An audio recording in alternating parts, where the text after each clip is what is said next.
मांगों को लेकर आंदोलनरत ऑटो चालक संघ का आज बैठक रातू रोड ऑटो स्टैंड में हो रहा है। हमारे साथ अध्यक्ष अर्जुन यादव जी है।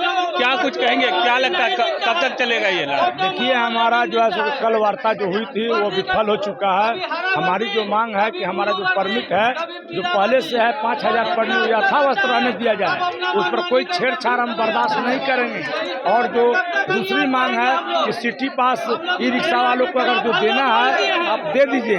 5000 हमारे ई रिक्शा वालों का मांग है कि सिटी पास रांची शहर में चलने के लिए ई रिक्शा का मिलना चाहिए, लेकिन उन्होंने अभी तक इस पर कोई बयान नहीं दिया है। इसलिए हम लोग भी कल जो है फिर 2 घंटा की वार्ता में चले आए और हमारा आज भी यही मांग है। अभी ट्रैफिक एसपी महोदय 4 बजे मीटिंग बुलाए हैं, तो देखना पड़ेगा कि क्या होगा नहीं होगा।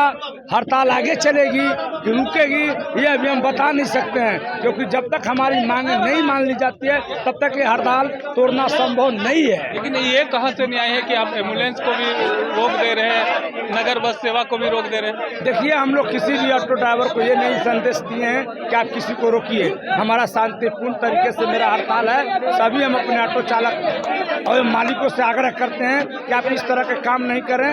हम लोग अपना आंदोलन कर रहे हैं, किसी एम्बुलेंस को रोकना नहीं है, किसी बस को रोकना नहीं है, उसको चलने दीजिए। अपना लड़ाई खुद लड़िए, दूसरे को क्षति न पहुंचाएं, दूसरे को तकलीफ न दें, क्योंकि हमारा मांग है वो चल रहा है। जैसी मेरा मांग मान लिया जाएगा हम लोग भी ये हड़ताल तोड़ देंगे बहुत जल्द। हमारा बात चल रही है सभी जगहों पर, लेकिन हम सभी अपने ड्राइवरों से बोलते हैं कि आप इस तरह के काम नहीं करें, तोड़ फोड़ ना करें, किसी को हताहत ना करें, किसी को परेशान नहीं करें। क्या कहेंगे इस? मेरा मानना है कि हम अपने शांतिपूर्ण ढंग से प्रदर्शन कर रहे हैं। हम अपने चालकों का मांग, ई रिक्शा का मांग प्रशासन के पास पहुंचा रहे हैं। कुछ बातों पर सहमति बनी है, लेकिन अभी पीछे साथ नहीं है।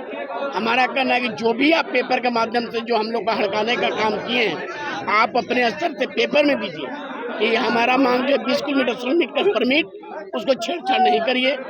3000 से 5000 के बीच में राज्य में चलने के लिए ई रिक्शा का पास निर्गत किया जाए और उसको स्टैंड की व्यवस्था किया जाए, क्योंकि जब तक स्टैंड की व्यवस्था नहीं होगी तो सारे गाड़ियां रोड पर रहेंगे और जाम की समस्या पूर्णतः बना रहेगा। स्टैंड तो लंबे समय से आप लोगों की मांग है, तो अभी कितना स्टैंड आप लोगों के पास है? अभी तक केवल जगह चिन्हित करके रातू रोड स्टैंड को दिया गया है।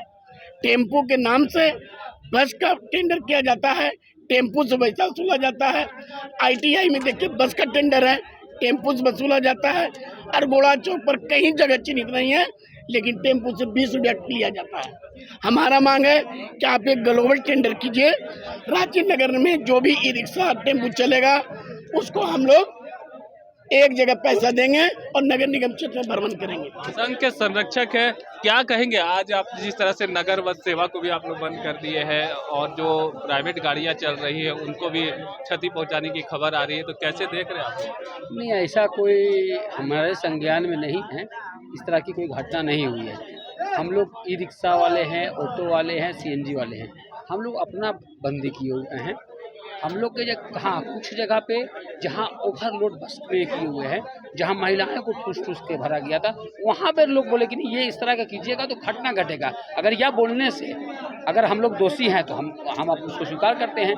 अगर कोई महिलाओं के साथ घटना घटेगा, अभी बंगाल की घटना को देख लीजिए, उदाहरण है कितनी बड़ी घटना, महिलाओं को ठूस ठूस के भरा हुआ गेट में महिलाएं लटकी हुई है, उसके साथ घटना होगा तो ये बर्दाश्त नहीं करेंगे।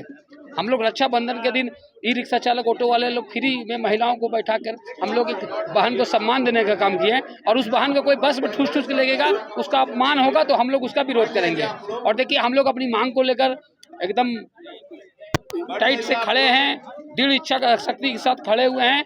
हमारी जो मांग है सुविधा नाम पे 0।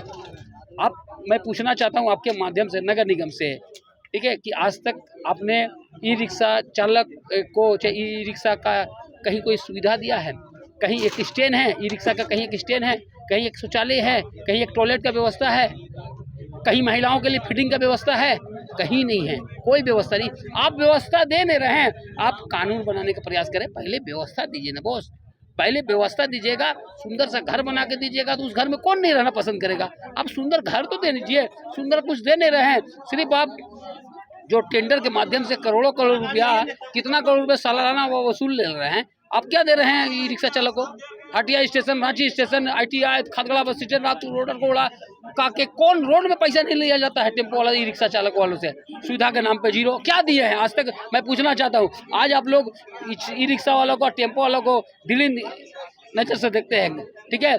आखिर हम लोगों ने क्या किया, क्या पाप किया है? हमें सुविधा क्यों नहीं मिलेगा? हमें पहले सुविधा दीजिए। जब हम हमसे पैसा ले रहे हैं, हमसे जब टैक्स ले रहे हैं, तो हमें सुविधा कहाँ दे रहे हैं? परमिट 2016-17 में आप वार्ता हुई थी क्या? कुछ नहीं हुआ। वार्ता में कोई डिस्कशन हुआ, समस्या का समाधान नहीं हुआ, और जब तक समस्या का समाधान नहीं होगा यह आंदोलन चलता रहेगा। दूसरा चीज़ कि आज हम लोग अखबार में देख रहे थे, किन्हीं को दवा पहुंचाने में परेशानी हुई, किसी को हॉस्पिटल जाने में परेशानी हुई, किसी को एग्ज़ाम छूट गया। अगर ऐसे लोग जो भी हैं उन तक हम लोग सेवा पहुंचाएंगे, अपने बाइक के माध्यम से उनके घर तक दवा पहुंचाएंगे।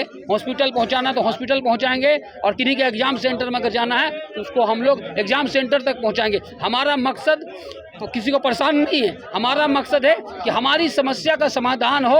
हम लोग कभी नहीं चाहते हैं कि समाज में किसी को परेशानी हो। हम लोग अपना अधिकार के लिए, अब सोचिए किसी का 200 रुपये का फाइन कटता है तो 10 का पैर भी लगाता है। अरे भाई हमारा तो 20,000 25,000 का फाइन कट रहा है, आखिर कहाँ जाएंगे?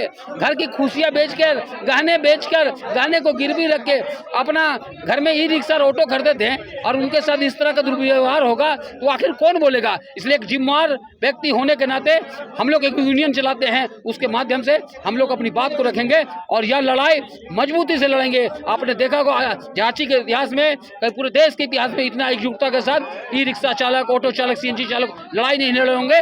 हम लोगों ने लड़ाई लड़ाए, और इस लड़ाई को जब तक मुकाम में पहुंचाएंगे तब तक हम लोग पीछे नहीं हटेंगे। लड़ाई को जब तक मुकाम पर नहीं पहुंचाएंगे तब तक हम लोग लड़ते रहेंगे। क्या कहेंगे, ई रिक्शा का क्या हालत है अभी? देखिए, ई रिक्शा का तो बहुत ख़राब हालत है अभी, और अभी जब तक निर्णय नहीं आएगा तब तक हम लोग धरना प्रदर्शन से पीछे हटने वाला नहीं है, क्योंकि यूनियन अभी जो था वो पहले अलग अलग काम कर रहा था। अब सारे जगह के रांची, झारखंड के जितने भी यूनियन है अब एकता ही हो गए हम लोग, और सरकार को गिराने का भी काम करेंगे जब तक हम लोग का मसला को सॉल्व नहीं होगा। जो हम लोग का मसला को सॉल्व करेगा हम लोग उसको वोट दे के जिताएंगे, जो हम लोग का मसला को सॉल्व नहीं करेगा हम लोग उसको गिराने का काम करेंगे जड़ से। तो अब बात आ गई सरकार पर कि सरकार को बनाने और गिराने तक की बात कर रहे हैं ऑटो संघ के लोग, और कह रहे हैं कि अगर हमारी बातों को नहीं माना गया तो हम सरकार को बदलने का भी काम करेंगे। सहयोगी रिजवान के साथ मैं संजीत झा, कोयलांचल संवाद, रांची।